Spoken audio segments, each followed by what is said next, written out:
Alors, je vais vous présenter ici un petit kit de survie mathématique pour la cinématique. En fait, ce sont deux outils vectoriels, mais que vous devez maîtriser. Ce n'est pas un cours de mécanique à proprement parler, mais en cas de besoin, vous avez cette vidéo qui vous sert de soutien pour être capable d'appliquer les opérateurs dont je vais vous parler.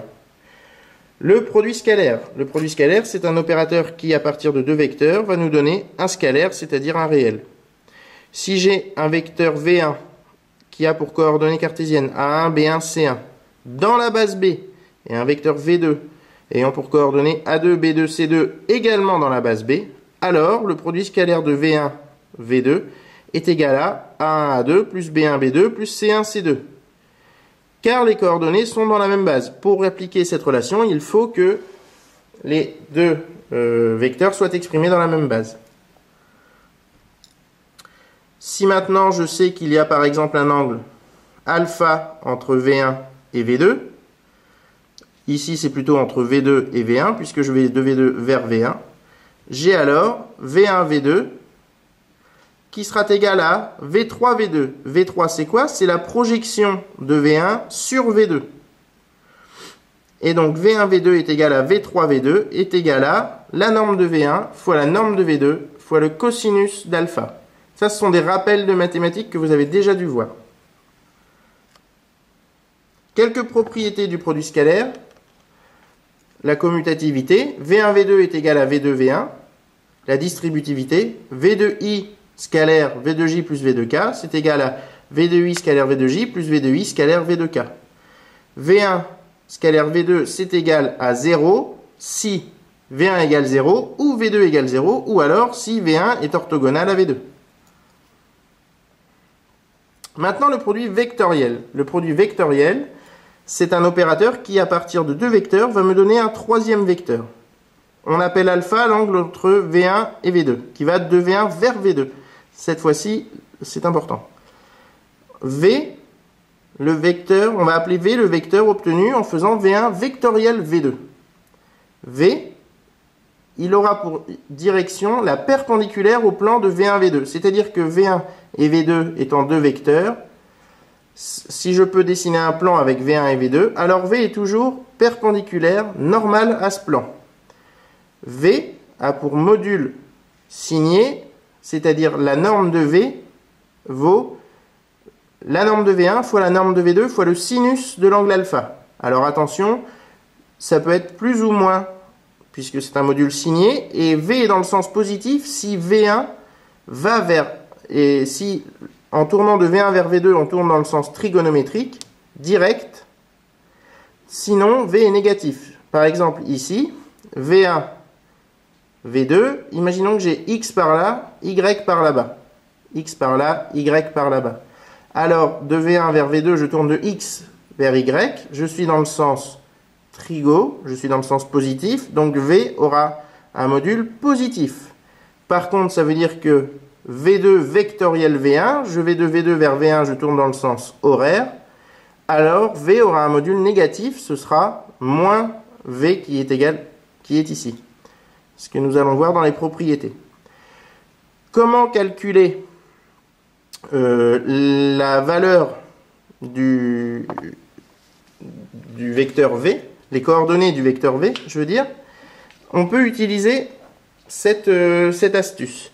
Si j'ai un vecteur V1 exprimé dans la base B avec les coordonnées A1, B1, C1, et V2 exprimé aussi dans la base B, important, avec les coordonnées A2, B2, C2, j'aurai pour produit vectoriel le vecteur suivant. Alors, ça vous paraît peut-être pas clair, mais je vais vous expliquer comment on a fait. On a fait comme ça. J'ai A1, B1, C1, exprimé dans la base B, vectoriel A2, B2, C2, exprimé également dans la base B. Pour faire le produit vectoriel, je vais me dire que à la première ligne, j'obtiens, je raye virtuellement cette ligne-là, et je fais ça fois ça, moins ça fois ça. C'est-à-dire que, suivant x, j'aurai B1, C2, moins C1, B2. Ça fois ça, moins ça fois ça. D'accord? La croix pour dire que c'est fois, le trait pour dire que c'est moins. Ligne d'en dessous, cette ligne-là, comment je fais? Eh bien, je ramène A1 ici et A2 ici. Et je fais cette fois-ci pareil, C1, A2, moins A1, C2. La ligne d'en dessous, vous avez compris. Je rebalance la ligne qui était au-dessus. B1, B2. Et donc, je me retrouve avec le carré qui était au-dessus. Et je fais du A1, B2, moins B1, A2, exprimé dans la base B. J'obtiens facilement, si tous mes vecteurs sont exprimés dans la même base, le produit vectoriel entre deux vecteurs avec cette petite astuce.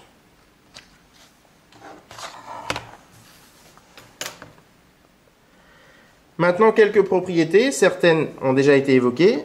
V1 vectoriel V2, c'est égal à moins V2 vectoriel V1.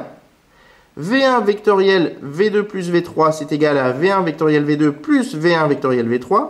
Je peux le distribuer. Et V1 vectoriel V2 est égal à vecteur nul. Attention, pas 0, mais vecteur nul. Cela veut dire que soit V1 est égal à vecteur nul, soit V2 est égal à vecteur nul, soit V1 est parallèle à V2. Si V1 est parallèle à V2, collinéaire à V2, alors V1 vectoriel V2 sera égal à 0. Les résultats que vous pouvez retrouver facilement mais qui sont à connaître par cœur sont les suivants. Je tourne dans le sens trigo de x vers y, j'obtiens un vecteur normal au plan xy, c'est-à-dire le vecteur z. YZ, j'obtiens x, zx, j'obtiens y. Ici, c'est l'inverse. De y vers x, j'obtiens moins z, puisque je tourne dans le sens inverse. De z vers y, moins x. Et de x vers z, moins y. On peut aussi trouver une petite astuce pour se rappeler de cela. J'écris x, y, z, x, y, z, x, y, z, peu importe. Si je tourne de y vers z, alors ça va me donner plus x. Si je tourne de x vers y, alors ça va me donner plus z. Par contre, si je tourne de z vers y, alors ça va me donner moins x. Donc je les écris. Si je vais vers la droite, c'est un plus et c'est la lettre qui suit. Si je vais vers la gauche, c'est un moins et c'est la lettre qui précède.